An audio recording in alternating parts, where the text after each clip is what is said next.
YouTube took tipping and somehow turned it into a math problem. You don't send dollars, you send jewels. The creator doesn't get jewels, they get rubies, and somehow those rubies turn into money.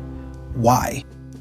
First things first, forget the names. Jewels and rubies are just YouTube's labels. The only thing that's real is the money. You spend money, the creator gets money. Everything in the middle is just YouTube doing YouTube stuff. Think about it. If you Cash App somebody 20 bucks, you don't care what happens inside Cash App. You only care they got the $20. Same thing here.